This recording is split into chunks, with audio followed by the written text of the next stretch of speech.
Hi hello എല്ലാവർക്കും എൻ്റെ പുതിയൊരു സെഗ്മെന്റിലേക്ക് സ്വാഗതം. എൻ്റെ പേര് അഹല്യ. ഞാൻ ഇന്നിവിടെ ഷെയർ ചെയ്യാൻ പോകുന്നത് പി എച്ച് സ്കെയിൽ എന്താണെന്നും അതിന്റെ പ്രാധാന്യം എന്താണെന്നും എന്നുള്ളതിനെ പറ്റിയിട്ടാണ്.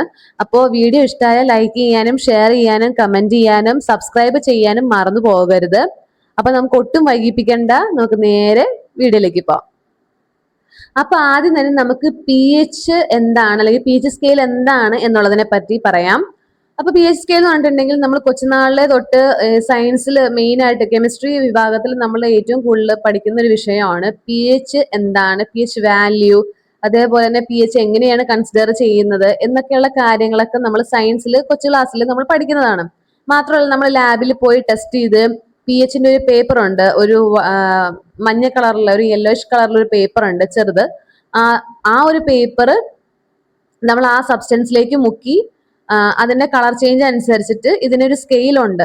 ഇന്ന കളർ ആയി കഴിയുമ്പോഴത്തേക്കും അതിന്റെ മെഷർമെന്റും കാര്യങ്ങളൊക്കെ അറിയാനായിട്ടുള്ള ഒരു സ്കെയിൽ ഉണ്ട്. ആ സ്കെയിൽ അനുസരിച്ചിട്ടാണ് ആ സൊല്യൂഷൻ ആൽക്കലിൻ ആണോ ബേസിക് ആണോ അല്ലെങ്കിൽ അസിഡിക് ആണോ എന്നൊക്കെ മനസ്സിലാക്കുന്നത്. ആ ഒരു സ്കെയിൽ അല്ലെങ്കിൽ ആ ഒരു മെഷർമെന്റ് ഉപയോഗിച്ചിട്ടാണ് നമുക്ക് മനസ്സിലാക്കാനായിട്ട് പറ്റുന്നത്. അപ്പോൾ പി എച്ച് സ്കെയിൽ എന്ന് പറഞ്ഞാൽ എന്താണ്?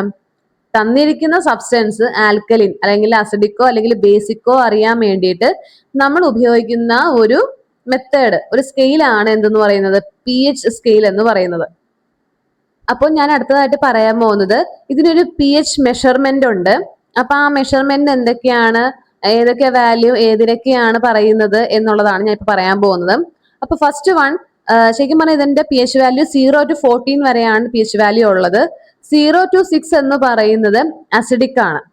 7 എന്ന് പറയുന്നത് ന്യൂട്രൽ ആണ്, അതായത് നോർമൽ പ്യുവർ വാട്ടർ എന്ന് പറയാം. അപ്പം 7 എന്ന് പറയുന്നത് ന്യൂട്രൽ ആണ്.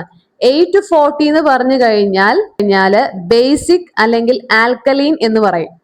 ഇത് വെച്ചിട്ട് ഇതിനൊരു സമ്മറി പറയുവാണെന്നുണ്ടെങ്കിൽ പി എച്ച് ലോവർ ആണ് എന്നുണ്ടെങ്കിൽ സ്ട്രോങ്ങർ ആയിട്ട് ആസിഡ് ആയിരിക്കും. അതുപോലെ തന്നെ പി എച്ച് ഹൈ ആണെന്നുണ്ടെങ്കിൽ സ്ട്രോങ്ങർ ബേസ് ആയിരിക്കും. ഇനി അടുത്തതായിട്ട് ഞാൻ പറയാൻ പോകുന്നത്, ഇത് കുറച്ചും കൂടി സിംപ്ലസ്റ്റ് ആയിട്ട് മനസ്സിലാക്കാൻ വേണ്ടിയിട്ട് ഇതിന്റെ കുറച്ച് എക്സാമ്പിൾസ് ഞാൻ പറഞ്ഞു തരാം. ഫോർ എക്സാമ്പിൾ പറയുകയാണെങ്കിൽ ഫസ്റ്റ് നമ്മൾ പറയാം ലെമൺ ജ്യൂസ്. ലെമൺ ജ്യൂസ് അതിന്റെ പി എച്ച് വാല്യൂ 2 ആണ്. അപ്പൊ 0 to 6 എന്ന് പറയുന്നത് അസിഡിക് ആണ്, നമ്മൾ ഓൾറെഡി മുന്നേ പറഞ്ഞു. അപ്പൊ 2 ആയതുകൊണ്ട് എന്താണ്, അസിഡിക് ആണ്. ഇനി വാട്ടറിന്റെ പി എച്ച് ലെവല് അത് 7 ആണ്. അപ്പൊ 7 എന്ന് പറഞ്ഞാൽ എന്താ, അത് ന്യൂട്രൽ ആണ്. പിന്നെ അതേപോലെ സോപ്പ് എന്ന് പറയുമ്പോൾ 12 to 13 വരെയാണ് അതിന്റെ പി എച്ച് വാല്യൂ. അപ്പൊ അത് എന്തായിരിക്കും, അത് കൂടുതൽ സ്ട്രോങ്ങർ ബേസ് ആണത്. ഇനി അടുത്തതായിട്ട് ഞാൻ പറയാൻ പോകുന്നത് നമ്മുടെ ഈ പി എച്ച് വാല്യൂവിന് മനുഷ്യ ശരീരത്തിന്റെ ഇമ്പോർട്ടൻസ് എന്താണ്, അതായത് നമ്മുടെ ബോഡിയിൽ അതിന്റെ പി എച്ച് വാല്യൂവിന്റെ ഇമ്പോർട്ടൻസ് എന്താണ് എന്നുള്ളതാണ് ഞാൻ പറയാൻ പോകുന്നത്. നമ്മുടെ മനുഷ്യ ശരീരത്തിലെ രക്തത്തിന്റെ പി എച്ച് ലെവൽ എത്രയാണ്? 7.4 ആണ് നമ്മുടെ മനുഷ്യ ശരീരത്തിലെ രക്തത്തിന്റെ പി എച്ച് ലെവല്. ഇപ്പൊ നമ്മൾ പറഞ്ഞല്ലോ നമ്മുടെ മനുഷ്യ ശരീരത്തിലെ ബ്ലഡിന്റെ പി എച്ച് ലെവൽ 7.4 ആണെന്ന്. ഇതിൽ എന്തെങ്കിലും അങ്ങോട്ടോ ഇങ്ങോട്ടോ മാറ്റം വന്നാലും നമ്മുടെ ശരീരത്തിനെ നല്ല രീതിയിൽ തന്നെ ബാധിക്കും. അതുപോലെ തന്നെ വേറൊരു ഇമ്പോർട്ടന്റ് ആയിട്ടുള്ള ഒരു കാര്യമാണ് നമ്മുടെ വയറിന്റെ ഉള്ളിലുള്ള ആസിഡ്. ആ ആസിഡ് ശരിക്കും പറഞ്ഞാൽ ലോ പി എച്ച് ആണ്. അതുകൊണ്ട് തന്നെ ഡൈജഷൻ പ്രോപ്പർ ആയിട്ട് നടക്കാനും അതായത് സ്മൂത്ത് ആയിട്ട് നടക്കാനും ഹെൽപ്പ് ചെയ്യും. അപ്പൊ നമ്മൾ മുന്നേ പറഞ്ഞ ടോപ്പിക്ക് നമ്മുടെ മനുഷ്യ ശരീരത്തിൽ അതായത് ഹ്യൂമൻ ബോഡിയിലെ പി എച്ചിന്റെ കാര്യമാണ് പറഞ്ഞത്. ഇനി അടുത്തതായിട്ട് പറയാൻ പോകുന്നത് അഗ്രികൾച്ചറൽ ബേസ്ഡ് ആയിട്ടുള്ളതാണ്. അതായത് അഗ്രികൾച്ചറിൽ അതിലെ പി എച്ച് ലെവലും കാര്യങ്ങളൊക്കെ എങ്ങനെയാണെന്നുള്ളതാണ് ഞാൻ പറയാൻ പോകുന്നത്. അപ്പൊ നമ്മളിപ്പോ പറഞ്ഞു, ഇനി അടുത്തത് പറയാൻ പോകുന്നത് അഗ്രികൾച്ചറിലെ കാര്യമാണെന്നും. ഈ സോയിലിന്റെ പി എച്ച് ലെവൽ അനുസരിച്ചിട്ടാണ് ഈ ക്രോപ്പ് ഗ്രോത്ത്, അതായത് വിളയുടെ വളർച്ച എന്നൊക്കെ വേണമെങ്കിൽ പറയാം. അപ്പൊ അതിന്റെ വളർച്ചയെ അടിസ്ഥാനമാക്കുന്നത് ഈ സോയിലിന്റെ പി എച്ച് ലെവൽ അനുസരിച്ചിട്ടാണ്. അത് മാത്രമല്ല കർഷകര് അവരവരുടെ സോയില് എന്ത് ചെയ്യും, ഈ ടെസ്റ്റ് ചെയ്യും, അതായത് ലാബിൽ കൊണ്ടുപോയി ടെസ്റ്റ് ചെയ്യും. അപ്പം അങ്ങനെ ടെസ്റ്റ് ചെയ്ത് കഴിയുമ്പോഴാണ് ഏതാണ് ബെസ്റ്റ് ഫെർട്ടിലൈസർ എന്നുള്ളത് തീരുമാനിക്കുന്നത്. അപ്പൊ അതിനനുസരിച്ചിട്ടാണ് പിന്നെ ബാക്കിയുള്ള പ്രോസസ്സും കാര്യങ്ങളൊക്കെ ചെയ്യുന്നത്.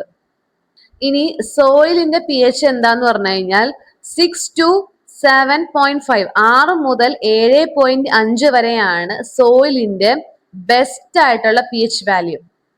അപ്പൊ നമ്മൾ പറഞ്ഞ ഇത്രയും കാര്യങ്ങളാണ് അഗ്രികൾച്ചറൽ ബേസ്ഡ് ആയിട്ടുള്ള പി എച്ച് വാല്യൂസും ഇപ്പൊ നമ്മൾ ഡിസ്കസ് ചെയ്തത്. ഇനി അടുത്തത് വാട്ടറിന്, അതായത് വെള്ളത്തിന് അതിൻ്റെതായ ഒരു പി എച്ച് വാല്യൂ നമ്മൾ പറഞ്ഞല്ലോ, ന്യൂട്രൽ ആണ് എന്നുള്ളത് പറഞ്ഞല്ലോ, 7 ആണ്. അപ്പൊ അതിന് ന്യൂട്രൽ ആണ് അതിന്റെ പി എച്ച് വാല്യൂ എന്നുള്ളത് നമ്മൾ പറഞ്ഞു. നമ്മൾ നിത്യേന ഉപയോഗിക്കുന്ന, അതായത് കുടിക്കാൻ ഉപയോഗിക്കുന്ന വെള്ളത്തിൽ പോലും സേഫ് ആയിട്ടുള്ള പി എച്ച് ലെവൽ ഉള്ളത് കൊണ്ടിട്ടാണ് അത് നമുക്ക് കുടിക്കാനൊക്കെ പറ്റുന്നത്. നേരെ മറിച്ച് അതല്ലായിരുന്നുണ്ടെങ്കിൽ നമുക്ക് ഒട്ടുമേ പറ്റാത്ത ഒരു കണ്ടീഷൻ ആയാനെ. മാത്രല്ല ഈ അക്വാട്ടിക് ലൈഫ്, അതായത് ഈ വെള്ളത്തിൽ ജീവിക്കുന്ന എന്താ പറയുന്ന ഓർഗാനിസംസ് എല്ലാം ഈ പറയുന്ന പി എച്ച് ലെവലിനെ ബേസ് ചെയ്തിട്ടാണ് ജീവിക്കുന്നത്. അതിലെ വാട്ടറിലെ പി എച്ച് ലെവൽ നല്ലതായത് കൊണ്ടിട്ടാണ് അക്വാട്ടിക് ലൈഫ് സ്മൂത്ത് ആയിട്ട് പോകുന്നത്. അപ്പൊ നമ്മൾ പറഞ്ഞു, ഫസ്റ്റ് മുതൽ പറയുകയാണെന്നുണ്ടെങ്കിൽ ഹെൽത്തിനെ ബേസ്, നമ്മൾ ബോഡിയിലെ പി എച്ച് ലെവലിന്റെ കാര്യം പറഞ്ഞു, അഗ്രികൾച്ചറിലെ പി എച്ച് ലെവലിന്റെ കാര്യം പറഞ്ഞു, വെള്ളത്തിന്റെ പി എച്ച് ലെവലിന്റെ കാര്യം പറഞ്ഞു. അതുപോലെ തന്നെ ഇമ്പോർട്ടന്റ് ആണ് ഇൻഡസ്ട്രിയിലെ പി എച്ച് ലെവല്. അത് എന്താ പറയാ, നമ്മൾ ഈ മെഡിസിൻസ് ഒക്കെ ഉണ്ടാക്കുന്ന കമ്പനീസ്, അല്ലെങ്കിൽ മെഡിസിൻസ് ഉണ്ടാക്കുന്നത്, അല്ലെങ്കിൽ കെമിക്കൽസ് ഉണ്ടാക്കുന്നത്, അങ്ങനെയൊക്കെ എല്ലാ കാര്യങ്ങളും ഈ പറഞ്ഞ പോലെ ഉണ്ടാക്കുന്നത് ഈ പി എച്ച് ലെവലിനെ ബേസ് ചെയ്തിട്ടാണ്. അപ്പോൾ ഇതുവഴി അവരുടെ ക്വാളിറ്റി കൺട്രോൾ ചെയ്യാനും സഹായിക്കും. ഈ പി എച്ച് ലെവൽ ബാലൻസ്ഡ് ആയിട്ടുള്ള പി എച്ച് ലെവൽ ആണെന്നുണ്ടെങ്കിൽ ക്വാളിറ്റി കൺട്രോള് നന്നായിട്ട് പോകും. അടുത്തതായിട്ട് ഇത് ലാസ്റ്റ് ആൻഡ് ഫൈനൽ വൺ, നമ്മുടെ ഡെയിലി ലൈഫിൽ ഉപയോഗിക്കുന്ന സാധനങ്ങൾക്ക് പോലും പി എച്ച് ലെവൽ ഉണ്ട്. ഫോർ എക്സാമ്പിൾ പറയുകയാണെന്നുണ്ടെങ്കിൽ ടൂത്ത് പേസ്റ്റ്, ആ ടൂത്ത് പേസ്റ്റിന് അതിൻ്റെതായ ഒരു പി എച്ച് ലെവൽ ഉണ്ടാവും. അതായത് നമ്മുടെ ടീത്തിനെ പ്രൊട്ടക്ട് ചെയ്യാനായിട്ടുള്ള ബേസിക് ആയിട്ടുള്ള ഒരു പി എച്ച് ലെവൽ കാണും. ആ പി എച്ച് ലെവല് മെയിൻറ്റെയിൻ ചെയ്യുന്നു. പിന്നെ അതുപോലെ തന്നെ വേറൊരു ഇമ്പോർട്ടന്റ് ആണ് ഷാംപൂസ്. നമ്മൾ ഉപയോഗിക്കുന്ന ഹെയർ ഷാംപൂസും കാര്യങ്ങളെല്ലാം നമ്മുടെ ഹെയറിനെ പ്രൊട്ടക്ട് ചെയ്യാൻ വേണ്ടിയിട്ട് അതിനായിട്ട് തന്നെ ഉള്ളൊരു പി എച്ച് വാല്യൂ ഉണ്ടാവും. ആ പി എച്ച് വാല്യൂ മെയിൻറ്റെയിൻ ചെയ്ത് പോകുന്നിട്ടാണ് ഹെയർ പ്രോബ്ലംസും കാര്യങ്ങളൊക്കെ മാക്സിമം ഒഴിവാകുന്നത്. അതല്ല പി എച്ച് ലെവൽ കൂടിയിട്ടുള്ള ഷാംപൂസും കാര്യങ്ങളൊക്കെ യൂസ് ചെയ്യുകയാണെന്നുണ്ടെങ്കിൽ അതിൻ്റെതായ ഒരു പ്രത്യാഘാതം നമുക്ക് ഹെയറിനുണ്ടാവും. ഹെയർ ഫോളിക്കിൾസിനോ അല്ലെങ്കിൽ ഹെയർ ഫോളിന് കാരണമാകും. അങ്ങനെ ഒരുപാട് പ്രശ്നങ്ങൾ തന്നെ പുറകെ ഉണ്ടാവാറുണ്ട്. അപ്പൊ പി എച്ച് ലെവൽ എന്ന് പറയുമ്പോഴത്തേക്കും ഒരുപാട്, അതായത് ടു സ്ട്രോങ് ആവാനും പാടില്ല, ടു ബേസിക് ആവാനും പാടില്ല. അപ്പൊ അങ്ങനെ ആയിട്ടുണ്ടെങ്കിൽ വളരെ ഹാംഫുൾ ആയിട്ടുള്ള പ്രോസസ്സാണ്. അങ്ങനെ ടു ബേസിക് അല്ലെങ്കിൽ ടു അസിഡിക് ആവുന്നത് ഭയങ്കര ഹാംഫുൾ ആണ്. അപ്പൊ നമ്മൾ ഇതിന്റെ കൺക്ലൂഷനിലേക്ക് വരികയാണെന്നുണ്ടെങ്കിൽ പി എച്ച് എന്ന് പറയുന്നത്, അതായത് പി എച്ച് മെഷർമെന്റ് എന്ന് പറയുന്നത് വളരെ തന്നെ യൂസ്ഫുൾ ആയിട്ടുള്ള ഒരു മെഷർമെന്റ് ആണ്. അപ്പൊ അതിനനുസരിച്ച് നമുക്ക് കാര്യങ്ങൾ പ്രോഗ്രസ് ചെയ്യേണ്ടതാണെന്നുണ്ടെങ്കിൽ പ്രോഗ്രസ് ചെയ്യണം. അതല്ല പി എച്ച് ലെവൽ കൂടുതലുള്ളതാണെന്നുണ്ടെങ്കിൽ നമുക്ക് അത് കുറയ്ക്കാനൊക്കെ സഹായിക്കും. അപ്പോൾ ഏതൊരു കെമിക്കൽ റിയാക്ഷന് വേണ്ടിയിട്ട്, അല്ലെങ്കിൽ ഏതൊരു കെമിക്കൽ സബ്സ്റ്റൻസിൽ നമുക്ക് അതിൽ പി എച്ച് ലെവൽ എത്രയാണെന്ന് അറിയാനാണെന്നുണ്ടെങ്കിലും പി എച്ച് ലെവല്, അതായത് പി എച്ച് ലെവൽ അറിഞ്ഞതിന് ശേഷം നമുക്ക് കൂട്ടുകയോ കുറയ്ക്കുകയോ എന്താണ് അപ്പോഴത്തെ ആ സിറ്റുവേഷൻ വെച്ചാൽ നമുക്ക് അതിനനുസരിച്ച് ചെയ്യാനായിട്ട് പറ്റും. ഞാൻ ഇവിടെ എവിടെയെങ്കിലും പി എച്ച് ലെവലും പി എച്ച് സ്കെയിലും കാര്യങ്ങളൊക്കെ ഞാൻ കാണിച്ചു തരാം. അപ്പൊ ഒന്നും കൂടി ക്ലിയർ ആകും. അപ്പൊ ഈ വീഡിയോ ഇഷ്ടമായി എന്ന് വിചാരിക്കുന്നു. ഭയങ്കര ഇൻഫോർമേറ്റീവ് ആയിട്ടുള്ള ഒരു വീഡിയോ ആണ്. ബേസിക്കലി കെമിസ്ട്രി റിലേറ്റഡ് ആയിട്ടുള്ള ഒരു ടോപ്പിക് കൂടിയാണിത്. അപ്പൊ കാണാനായിട്ട് ആരും സ്കിപ്പ് ചെയ്യരുത്. അപ്പൊ അതുകൊണ്ട് വീഡിയോ ഇഷ്ടമായാൽ ലൈക്ക് ചെയ്യാനും ഷെയർ ചെയ്യാനും കമന്റ് ചെയ്യാനും സബ്സ്ക്രൈബ് ചെയ്യാനും മറന്നു പോകരുത്. അപ്പൊ ഇതുപോലുള്ള ഇനിയും യൂസ്ഫുൾ അല്ലെങ്കിൽ ഇൻഫോർമേറ്റീവ് ആയിട്ടുള്ള വീഡിയോ ആയിട്ട് ഞാൻ ഇനി വരുന്നത് വരെ ബൈ.